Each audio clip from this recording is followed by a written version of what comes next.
it's Carrie. Welcome back to my channel. Thanks for joining me today. Before I get started, I want to mention the shirt I'm wearing. I had a couple of friends design and make these shirts for me as a surprise. The front says "Reading is my therapy," and the back is really awesome. It says "Check me out." So thank you so much, Jane and Allison. You guys are awesome. Jane, I have mentioned her before because she is my Peanuts memorabilia hookup, and Allison is Bob Ross. So I'm sure you guys remember them.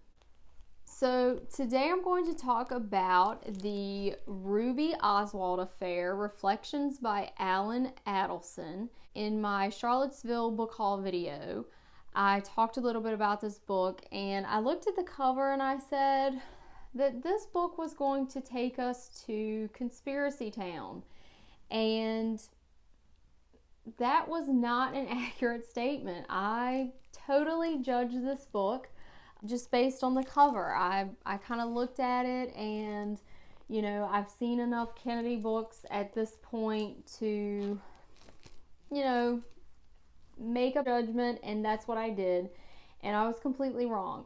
Alan Adelson was one of the probate attorneys for Jack Ruby's estate, if you can call it that, after he passed away, and his estate consisted of essentially his suit, his watch, and his gun.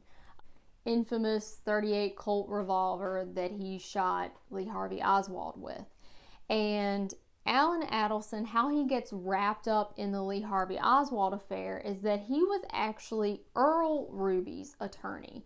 And Earl Ruby was Jack Ruby's brother who lived in Detroit, and Alan Adelson had done some business dealings for Earl Ruby. And so that's how he gets roped into the Jack Ruby story. It's not like he's one of the attorneys who sought out fame or sought out notoriety. And the Ruby family really put a lot of faith and they put a lot of trust in Mr. Adelson, and he saw this book as a way to vindicate and as a way to clear Jack Ruby's name. So this book does not buy into a lot of the conspiracy theories that surround the Lee Harvey Oswald and the Jack Ruby story. One thing that I found really interesting about this book is that it didn't really include any footnotes or endnotes or bibliography. However, I was so enthralled and wrapped up in this story that I got to the end and I realized, wait a minute, there weren't any endnotes. Where's the bibliography? And you know, he does include appendices, he does include jailhouse letters, he does include a pretty extensive timeline for Jack Ruby's movements throughout the assassination of John F. Kennedy, and then of course his movements leading up to his assassination or his murder of Lee Harvey Oswald. So he does include some supporting documents, but I think he relies heavily on the Warren Commission. He does mention that throughout the book. He also mentions interviews that he conducts with police and specific attorneys and judges that were involved in the Jack Ruby case and also in the Lee Harvey Oswald case. So I think he relies heavily on his personal conversations that he had, and he doesn't necessarily note those in a standard bibliography. When you look at the title of the book, it does say Reflections by. So I think you need to keep that in mind as you're reading this book. It's not necessarily an academic tome. It is Reflections by, and he is a lawyer, so it is well written, and I do think it's definitely worth a read. I must admit, I was one of those people prior to reading this book who did have questions about Jack Ruby's connections to certain members of organized crime. But this attorney here does a great job of clearing up and answering some of those questions. Earl Ruby provides pretty clear documentation in this book to show that he was actually the one fronting a lot of Jack Ruby's expenses when he had trouble in his nightclub business. A lot of conspiracy theorists point to Jack Ruby's increased phone activity in the month leading up to President Kennedy's assassination.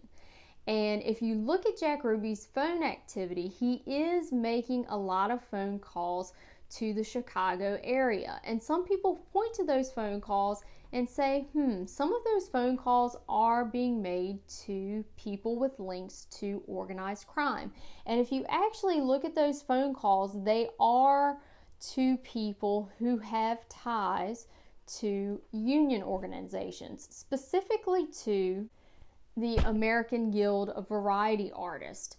And Jack Ruby's club, the Carousel Club, he had AGVA performers in his club. And some of the clubs that he was competing against were using amateur nights as a way to kind of get around using those union workers and as a way of kind of competing with Jack Ruby's club. And so he was dealing with some of those clubs violating those union contracts. And one of the things that Jack Ruby's brother talks about is that some of the people that Jack Ruby was trying to contact, A, never contacted him back, but B, they were not people that Jack Ruby actually knew. They were people that Earl Ruby knew and that he had actually known in high school. And so they were people that Earl had told his brother to contact. So Earl Ruby, for me, kind of helped clear up some of these questions. And I think that's why the Rubenstein family put so much trust in this lawyer, Alan Adelson, is they kind of wanted him to speak for them and clear up some of these misconceptions. And if you read in the appendices the letters that Jack Ruby wrote from prison, he really wanted it to be known that he was not involved in some mafia conspiracy to silence Lee Harvey Oswald. So if Jack Ruby didn't kill Lee Harvey Oswald as part of a mafia conspiracy, why did he kill Lee Harvey Oswald? That's the big question. And this book does attempt to answer that. Of course, we're getting Jack Ruby's side of the story and, of course, his family's perspective. One thing that I'd always heard was that Jack Ruby claimed he did not want Jacqueline Kennedy to be put through the trauma of having to come back to Dallas for a murder trial. And of course, most people find that just simply unbelievable. You want justice, you want answers, and the wife of someone who is murdered wants justice and answers as well. And so that excuse just doesn't hold water for most people. The picture that is painted in Alan Adelson's Reflections is one of a man who, in these 2 days leading up to his killing of Lee Harvey Oswald, he is upset, he is sleep deprived, and he is also dealing with some emotional issues tied to him being Jewish, because he runs across this ad, this black bordered "Welcome Mr. Kennedy" ad in the Dallas Morning News. I will link to this ad in the description box. Sixth Floor Museum in Dallas actually has Jack Ruby's copy of this newspaper ad. But essentially, this advertisement was an indictment on President Kennedy and some of his policies. The person who purchased this ad, his last name happened to be Weissman. And when Jack Ruby, of course, whose real name is Rubenstein, when he saw this ad and he saw that it was purchased by a probably Jewish man, he got extremely upset because he thought that this would stir up some anti-Semitism in Dallas with the president being assassinated. And, you know, to me, I'm not Jewish, so, you know, I can't really speak on that. However, when you look at Jack Ruby, you know, he did experience anti-Semitism growing up in the time period of Hitler and seeing some of the Bund groups in America And so there is some background here for Jack Ruby to be upset about this. I'm not saying that I totally buy this as the reason for him killing Oswald, but I am saying that it is a believable story. It's more believable to me than I don't want Jackie Kennedy to have to testify. I think that in the Jack Ruby situation, there are a totality of circumstances here, because I think with Jack Ruby, he is sleep deprived. I think that he is under a certain amount of stress with his business that is not doing so well at the time. I think that he is obsessed with this issue of the anti-Semitism. When he calls to amend one of his ads to make sure they print a closed banner across his Carousel Club ads, he also checks on some of the other businesses, and he's particularly concerned about whether some of the Jewish businesses are closed in honor of the president's death or not. And, some of his behavior is quite bizarre. And so, some of his family members in the book do speak about him being increasingly paranoid about living in Dallas, and talking about there being some sort of conspiracy to get rid of Jewish people. So I don't know that I completely buy this, and I think that maybe this was part of their storyline to get a new trial. Maybe this was part of their storyline to say that he had snapped and had a break with reality when he killed Oswald.